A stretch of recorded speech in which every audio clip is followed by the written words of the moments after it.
Christview. So this morning we're actually going to wrap up our, what is this, May series, yeah, on courage. So throughout the month of May, we've been looking at the trait of success of courage.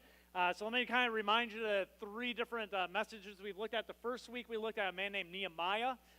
In Nehemiah's case, what he had is he had a task given to him by God to accomplish. And he has to practice courage as he faces opposition from a lot of different people that tried to derail him from accomplishing what God had called him to do. So he has to use courage through that process in his life. 2 weeks ago, we looked at David, who's a young teenage guy who sees an injustice one day that he feels like God is calling him to take care of and to address. And so he has to face his own Goliath at this time when everyone believes he can't do it. No one believes that he can face a challenge that's before him, but yet he practices courage, he relies on God, and God brings him victory over his Goliath. Last week we looked at two guys, Peter and John, just ordinary men, and they have an opportunity to share their faith and talk about their relationship with Jesus Christ and who Jesus is amongst a bunch of people. And they have to practice courage that God will give them the right words to say at the right time when they need to say what they need to say. So today what we're going to look at is we're going to look at a young teenage girl, and her name is Esther. Now, how many of you have read the book of Esther and know this story well? Okay, about half of you. What I would encourage you to do after I'm done today is just this. Read this book after you're done. Go this week and just read the book of Esther. It's one of the best stories of the Old Testament. I love it. It's one of my favorite books of the Old Testament. But so you know, she is found in the Old Testament. The book is named Esther after her. The account that we find her in today happens about 30 years before what happens with Nehemiah. So if you remember Nehemiah, this is about 30 years prior to Nehemiah and him going back to Jerusalem. It happens about 470 BC historically is when we know this takes place. And at this time, a lot of the Jews are living in exile under the Persian Empire, just like Nehemiah was. So that's where we find her and her family is in the Persian Empire as exiled Jews there from when they were conquered. So here is her story. In chapter 1, the way the story works out is in chapter 1, the king of Persia, he is throwing an extravagant party to basically show off all of his power and his wealth. So he has like this party. It actually lasts for like half a year, like 6 months. And then in the last week of it, he does this thing in a palace where he has a 7-day just extravaganza, that there's anything you want, it's there for 7 days. And they have this huge party, and he invites all of his top nobles, and even the common people are invited in. And they had this huge bash. And what happens is in chapter 1, somewhere during that 7 days, he requests for his wife, who's the queen at the time, to come out and kind of show off her beauty to all the people that are at this party. Now, it doesn't really get descriptive, but by her response, you can kind of imagine what she's being asked to do, but I guess she's extremely beautiful, and so he wants her to come out and show her beauty to all the guys at the party. And so what happens is she refuses to come out, and she refuses to perform or whatever he wants her to do, and he gets angry, and he basically figures out with all of his guys, what are we going to do? And so he divorces her, and he banishes her from the kingdom and says, you're no longer queen, and you can never see me again, and I want nothing to do with you, and we're taking all of your authority, all of your titles from you, and you are being banished from my kingdom. So that's kind of how chapter 1 ends. It's kind of a funny side story.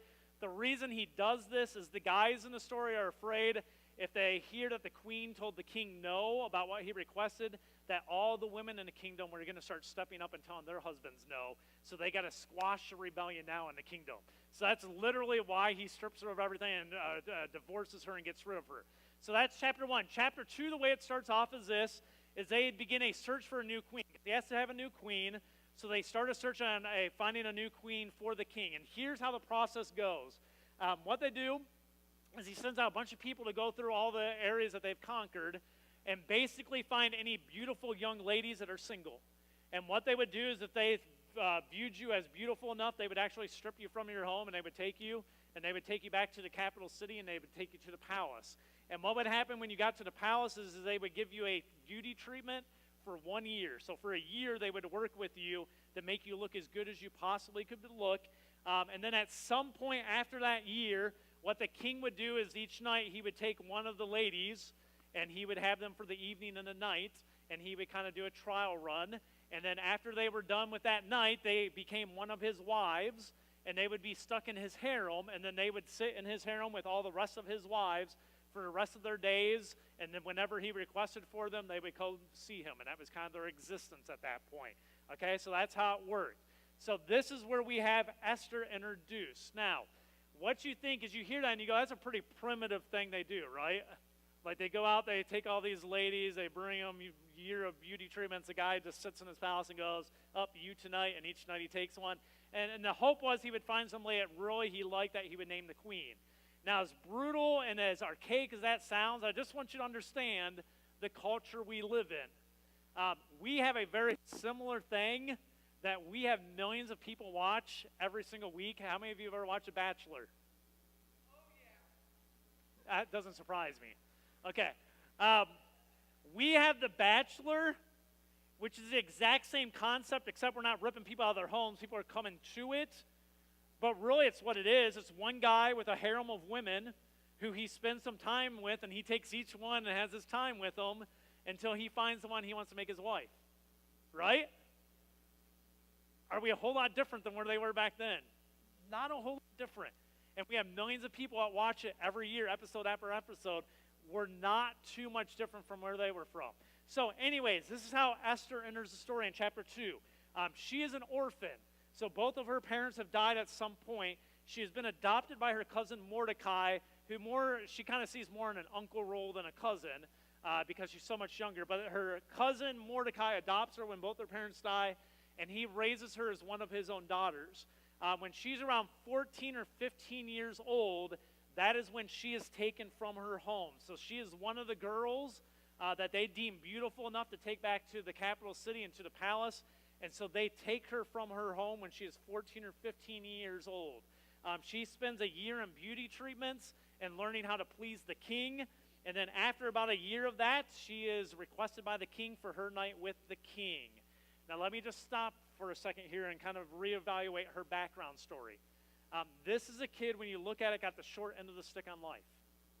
All right, that's how you would look at her. In our modern society, if she told you her story, you would go, man, I feel awful for you. That's tough. Both of your parents died. Your uncle adopted you. You were raised with his kids.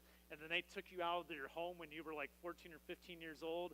And you were sent to the capital city, no one that you really know. And you're locked in the palace. And they give you beauty treatments. And then the king just requests for you. And that's kind of how your life. That's a rough life.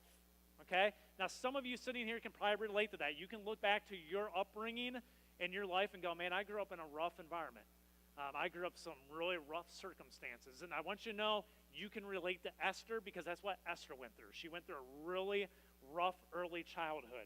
Now, what we will see as the story goes on is this, is that God still is at work even in the midst of chaos and pain of living in this broken world.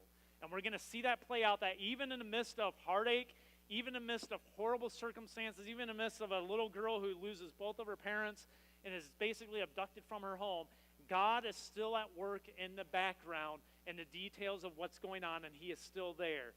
So what I want to look at first here is the first lesson we're going to learn today, and it comes actually from the Apostle Paul, but it's a lesson I think Esther needed to learn, and we will see she does, and it's a lesson we need to learn in order to learn courage in our life and develop courage in our life. And here's what the Apostle Paul says in 2 Corinthians chapter 1, verses 8 through 10. He says this, we were crushed and overwhelmed beyond our ability to endure. So he's talking about him and some of his companions. And he says, we were crushed and overwhelmed beyond our ability to endure, and we thought we would never live through it. Now, let me stop for a second. Most of us have probably gone through trials in our life that felt like that, right? Where you just felt like, I don't know if I can make it through this. I don't know if I can make it another day. Paul says that's where we were, and he says, in fact, we expected to die. So he's going, it was so bad, we fully anticipated we were all just going to be dead. We thought we were dead. He said, but as a result, we stopped relying on ourselves, and we learned to rely on only God, who raises the dead. And he did rescue us from mortal danger, and he will rescue us again. We have placed our confidence in him, and he will continue to rescue us. I love the line in the middle of this. Paul says, we were in horrible circumstances. We assumed we were going to die, and then he makes a key, he says, but as a result of being in a desperate situation, he says, we stopped relying on ourselves, and we learned to rely on who? God. How many of you have gone through that point in your life before where it got so desperate you went, I have to learn here it's not me anymore. That's where Paul was. And he goes, through this horrible moment, what God taught me was, this is the first time where I just relented and went, I can't control this. I don't have the ability to fix this anymore, and all I can do is rely on God. And he says, through that moment, that's what we learned. We were taught that for the first time in our life to totally take our hands off it and trust that we have to rely on God. And that is lesson one I want us to learn about courage this morning. If we're going to develop courage, we have to stop relying on ourselves and learn to rely on God. That's where courage starts, is the ability to understand I can't rely on my own capabilities. I can't rely on my own power and my influence and the control I have. At some point, I have to be able to take my hands and step back and go, hey, God, I rely fully on you. And when you start that process, courage begins in your life. When you realize you don't have the ability to control the situations anymore, and I need to just trust on God and trust in him and trust that he will somehow bring me through it, then courage begins. It has the foundation to build everything else on. All right? So here's back to the story. So she is taken. She spends her night with the king. And what we find is this. The king really likes Esther. So he spends the night with her. And what happens is he likes her so much that the next morning he actually gets up and he names her the queen and says, I found my queen. She is the new queen. Now what happens at that point, she becomes queen. She's thrown in a harem with the rest of them. But she has the official title of queen. He continues to sleep with all the rest of the ladies that are still there and continues that process as well. So it's not like a happy, fruitful marriage by any means, okay? But she is named the queen, and she now is a wife of the king.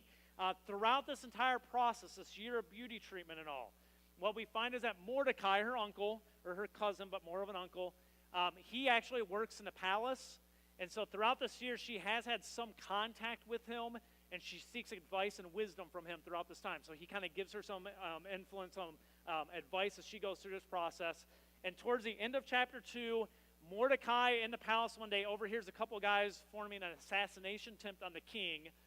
He goes and tells Esther and says, Esther, go tell the king there's this assassination plot so he can be protected. And at the end of chapter 2, she tells the king is saved, and the assassination plot, all the guys in the organization of it are arrested and they're executed, and the king is saved. That gets into chapter 3, and we get into our next main character. So you have Mordecai, you have Esther, and you have the other big character. His name is Haman, okay? Now, who Haman is this. He is the king's right-hand man. A couple of character traits we know about him from the text is this. He is incredibly, not just arrogant, incredibly arrogant. And he is also a guy that is very aggressive. So everybody kind of fears him. So there's the king, and then there's Haman. Now, he is so aggressive, so arrogant. Whenever he walks around the palace and around the city, people just bow to him. Because it's kind of like their way of getting him to relent. So when you see Haman come in, you're like, dude, you're the best thing ever. I love you. Please don't look at me. Please don't hate me. I'm just going to bow down and hope you never remember I exist. And you walk by. They are fearful of this guy. Except for one guy. There's one guy who will not bow down to him, and his name is Mordecai. All right? Mordecai, a Jew, goes, I don't bow down to any human. I only bow down to the God of Israel. I don't bow down to a human. So he sees Haman, he won't bow down to him. This sets Haman off, drives him insane with madness. And so what he does is he goes and tries to figure out who this Mordecai is. He finds out he's a Jew. And at that point, he starts to brainstorm some type of vengeance against Mordecai, and then goes the rest of the Jews, because he's a Jew, so I want to take all of his people out. So he starts to put a plan together of how he can kill all the Jews within the empire, and goes and seeks the king's approval. The king, not really knowing what's going on, is like, hey, you want to kill those people? I'm fine with that. Go ahead and kill them. Put your plan in place. So he signs off on this plan. Now, the plan is this. 1 year from the date of the signing, so it's going to happen on March 7th of the next year. We know from a text. All the Jews are fair game, and if you choose to go kill one of the Jews, you get to take all their stuff, and it's all legally yours. So it's basically a free-for-all. So on March 7th, they put it out. They post it everywhere. On March 7th, if you know a Jew, you have free right to go kill them, steal all their stuff, and it's yours. So that edict kind of gets put out at the end of chapter 3. So chapter 4 starts with the Jews understandably freaking out. So this thing goes out throughout the kingdom. The Jews don't know what to do. Esther starts to notice a commotion and something going on. So she actually sends somebody to go talk to Mordecai and figure out what's going on. And word comes back to Esther that this thing has been started at on March 7th of next year. All the Jews are going to be killed. And he begs Esther to go, would you go to the king? You've got to do something. You've got to go say something. You're the queen. Would you go to the king and let him know what's going on to save our people? Now, Esther, when she hears this, her first response is this: I don't really want to be involved. Okay, I don't want to get my hands dirty. I don't really want to be involved. They don't know I'm a Jew. I don't want anything to do with this thing, and I hope you guys figure this out somehow. Now, you might look at that and go, it's cold. Holy cow, what's wrong with Esther? But if you take a step back and understand where she's come from, it makes a lot of sense. Okay, so what you have with Esther, remember, she's an orphan. She's been raised by her uncle. She's been stripped from her home. This is probably one of the few times in her life she actually has some decent things going. She has some stability. She has some wealth, and she has a degree of influence. And so for the first time in her life, she might feel like, I've got some things under control. Okay, this isn't the worst gig in the world. I've been in a lot worse situations than this. This isn't too bad. And Mordecai is telling me I have to sacrifice all that in order to save the people. And you know what? I don't have anything to do with this, and I don't want to sacrifice the stability that I finally found in my life after all these years. So what she does is this. She says this in chapter 4, verses 12 through 11. It says, Then Esther told Hatak to go back and relay this message to Mordecai. All the king's officials and even the people of the provinces know that anyone who appears before the king in his inner court without being invited is doomed to die unless the king holds out his gold scepter. And the king has not called for me to come to him for 30 days. So her response is, dude, anybody goes into the king and he hasn't requested you, you're dead unless he has mercy on you. And he hasn't wanted to talk to me in 30 days. So I don't really have much of a relationship right now. I don't know if he's angry with me or what, but he hasn't communicated with me in 30 days. And so I really have no desire to go in here and risk my life for you guys and to get out of this situation that's kind of going okay for me right now. So you have that pop up. So what we learn here is this. We see the second lesson of courage. The second lesson you have to learn in your life in order to develop courage. And it's simply this: always choose obedience over perceived stability. You have to choose obedience to God over what you perceive to be stability in your life. As you get older, you start to realize this. There's a lot of times we think we have everything under control and it's stable, and it all gets ripped out from underneath our feet really quick, right? You've gone through this. You realize this as you get older, is when you think things are stable, they're really never really as stable as you think they are, and at any drop of the hat, things can change. If you've had health problems, you've really seen this. If you've had loved ones that get diagnosed with cancer, you've seen this. Vicky, I have you here today. We've all seen it with Vicky just recently. In a matter of a snap, your entire life can change. Things that you thought were stable, were great, were wonderful, I had everything under control, instantly, boom, everything changes. And so that's what you're seeing with Esther. Is Esther has to make a choice to be obedient to where God has put her and possibly what God has for her, or to go, I'm going to try to keep my stability. And if you're going to be courageous in this world for the kingdom of God, you have to be willing to go, I can't choose stability and the perceived notion of stability when God is telling me to do something different, when God is calling me to stand in a different way. I have to choose that over stability. And I'll tell you this, if you neglect this to have this, I guarantee you this will be stripped from you at times. And you will have a wake-up call that you don't want to have, all right? But if these things are stripped from you, but you've been obeying God, this stuff doesn't matter as much because that's not what you've been living for in the first place. So it makes it much easier when the world flips on you from time to time because you have your confidence that you know you're right with God, and that's where the foundation of your life should be built in the first place. All right? So the second lesson of courage is this: always choose obedience over perceived stability in your life. Mordecai sends back a message. So he gets this from Esther going, I'm not risking my life. I don't want to do that. Mordecai sends a message. This is probably the most famous line, one of the most famous lines of the Old Testament. He says this in verse 14. He says, who knows if perhaps you were made queen for such a time as this? Mordecai's comment back is this: Esther, who knows if maybe you've been placed in this situation. All the other events in your life, all these things took place so that God could place you at this time to save the people of Israel. Maybe that's what this is all about. Maybe God has you here for this reason. This is where we learn lesson 3 of courage, is you have to have faith in God's brilliance. Okay, it's the best way I can say it. Is you have to be humble enough to understand that you are you and God is God. That you can't create anything other than maybe a baby, and you can build some things here and there with Legos. Okay? God created the universe. And we have to get to a place, if we're going to have courage, to be humble enough to understand you've got power and you've got understanding that I can't comprehend. So when you say this, I go, okay, why? Even though I have different opinions, God, you're saying do this. I got to trust this because you're the creator and I'm just me. One of the fascinating things in life you will see as you grow in your faith with God, as you walk with him longer and longer, is things that seem to be insignificant to you, that you were obedient in, that you had different opinions in, and you humbled yourself and went, I'm going with what God wants here. You will always see those things turn back up in your life and be thankful that you followed God's path. Because you will see what God was setting up and what God was doing, but you never see it in the moment. You only see it in hindsight. And that's kind of what Mordecai, I think, as an older guy, was saying to Esther, which is, Esther, you're young. Yeah, you're seeing everything in a small little snippet, but what if I have a bigger perspective and God has a much better...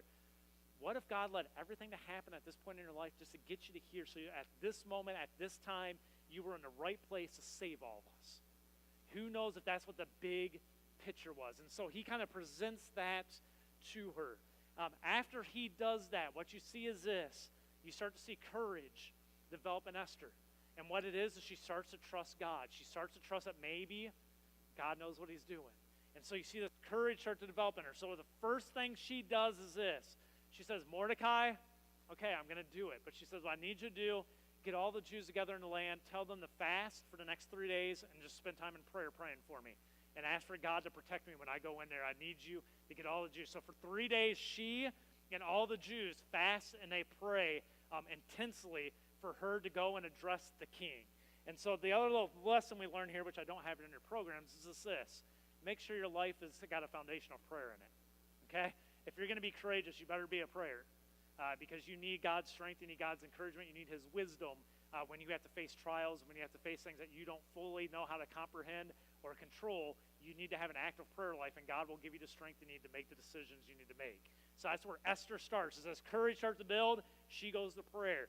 After 3 days, all the people pray, and she decides, I'm going into the king. She goes into the king. Long story short, the king shows her favor and says, hey, you know what? Whatever you want, just ask me, and I'll give it to you. I love you. Whatever for whatever reason, he really likes Esther. And so he says, up to half my kingdom, you ask for it, I'll give it to you.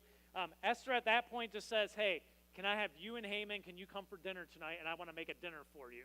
And he's like, that's why you came in here and risked your life? Okay, yeah, that's going to be a good dinner, all right? So he says, absolutely, we'll come to dinner. So what happens is she makes dinner for him, and as she makes dinner, Haman and the king show up, and she drops the ball. They get there. She has her opportunity to reveal to the king what's going on and seek help, and she can't pull the trigger on it, and she can't tell the king that Haman right here hates all of us, and he's going to have us all killed, and I'm a Jew because he doesn't know this yet, and I'm a Jew, so I'm in trouble.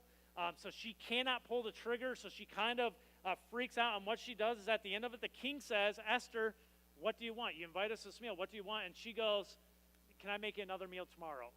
I just want to make you another meal tomorrow. And he says, okay. Haman too? Yeah, Haman too. So they both leave, and at that point what happens is Haman leaves out there. He's pretty excited when he leaves out there because he's going to have dinner again with the king and with the queen. And what we see here is a fourth lesson I want you to learn of courage, which is this. Displaying courage is rarely comfortable or easy. Okay? If it was comfortable or easy, would it be called courage? No. So if I said I'm up here right now and you gave me a goal and you said you got to walk this line right here and go touch the back wall, I'd be like, no problem. Okay?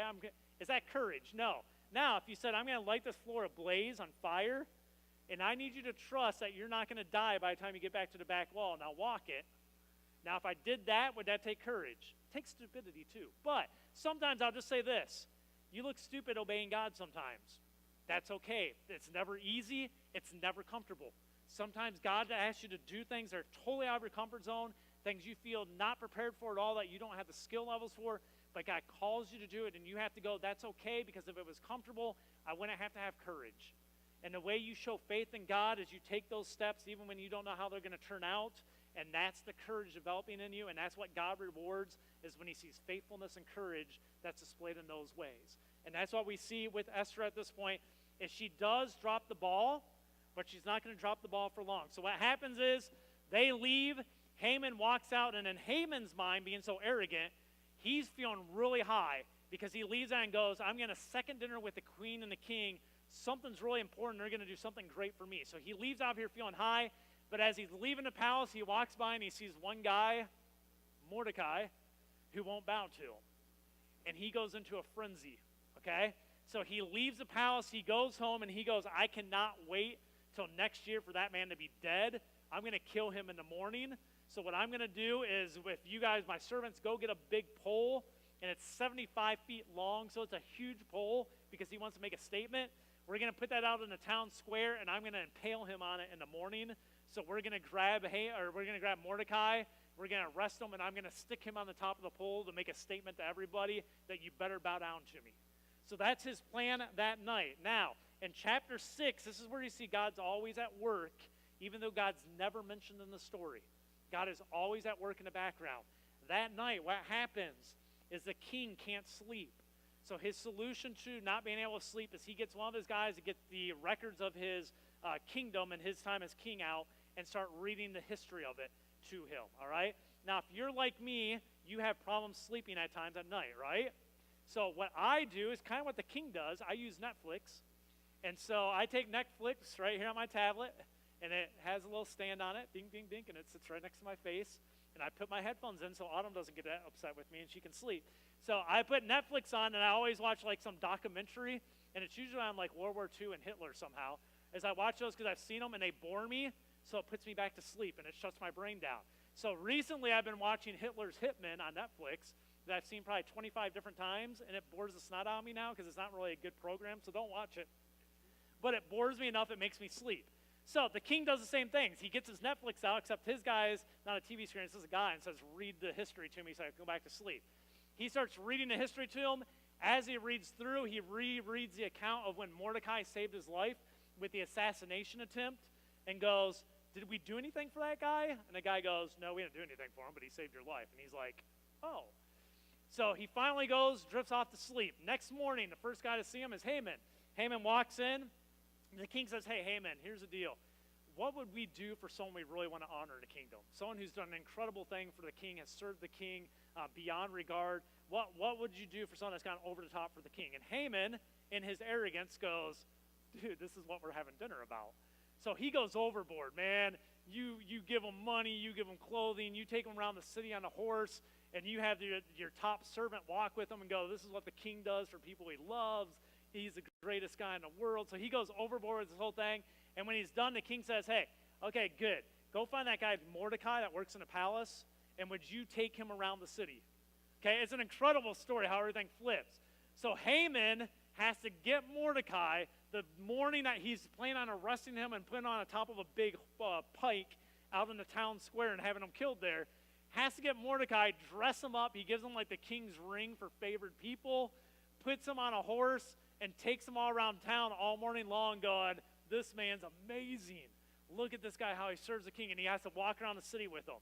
As soon as they get back, he has to go to his second dinner. So the minute he returns, they go to the second dinner with Esther, and there they go off with the king. Him and the king traipse in, and he sits down for this meal. In chapter 7, what we see is this: Esther finally gets the courage to tell the king what's going on. And here's what she says in verse 3 and 4, chapter 4. It says, Queen Esther replied, if you have found favor with the king, if I have found favor with the king, and if it pleases the king to grant my request, I ask that my life and the lives of my people will be spared. For my people and I have been sold to those who would kill, slaughter, and annihilate us. All right? So the king finally says, Esther, what do you want this time? She goes, here's the deal. Would you spare our lives? I'm a Jew. There's been this law put out in a year's time. On March 7th, you signed it. And you know what? We're all going to be killed. I'm one of them, so I'm going to be killed with them. And I'm just asking you, would you spare our lives? Okay, long story short, how it kind of works out is Haman is in there, and she finally says, and he's the one who created it. He's the one out to kill me. All right? So at that point, the king goes out in a rage, going, what have you done, and what did you make me sign? Haman goes over and pleads for his life with Esther, and he's actually says she's sitting like on a couch, and he gets down in front of her, and he's like touching her, like begging for forgiveness and that she would spare his life. And the king comes back in and actually thinks he's trying to rape her. So he has him arrested instantly and has him taken out and says, go find that pike. There's a pike out in the middle of the square there. go take them to that pike and put them on it. And they go out and they execute Haman on the pike he had for Mordecai. And then what we read later on in chapter 8 is it all works out for the Jews. Basically, the king says, I can't reverse the law because I signed it, and I can't reverse them because I'm like God, and so I can't reverse my words. What I can do is I can let the Jews defend themselves. So he puts out another edict that basically says, Jews, on this day, you can defend yourself, and anyone that tries to attack you, if you kill them, you get their stuff. So this thing happens on March 7th. The Jews work out fine with all of it, and they actually benefit from all of it, and the story kind of goes on detailing some of the final endings of it. But that's kind of how it all wraps up. And here's what I want us to take away from today is simply this. If we would humble ourselves and accept that God is smarter than us, and if we would learn to rely on God's power rather than our own power, then when God calls us, we would have the courage to step up to any challenge. Okay? If we would learn and be humble enough to go, God, you're smarter than me. God, I got to rely on your power. When God calls you to a challenge, when God calls you to face an injustice, when God calls you to save a kingdom, whatever it is, when God calls you to a challenge, you will have the courage to be able to step up in faith and go, God, I got this because I know you got me. All right? And at that point, you would learn what Nehemiah felt, David felt, Peter and John felt, Esther felt, and what the Apostle Paul describes in Philippians 4:13, where he says this, for I can do everything through Christ who gives me strength. I can do everything through Christ who gives me strength. This morning, church, be Christians of courage. Be people, when God calls you to do something, you know what God's calling you to do. Stop looking at all the other circumstances, how you're not able to do it, how you can't come through on it, and start looking to God and go, God, give me the courage to be faithful to what you called me to. If we would change the world. If we don't, we will sit still in it. Would you pray with me? Heavenly Father,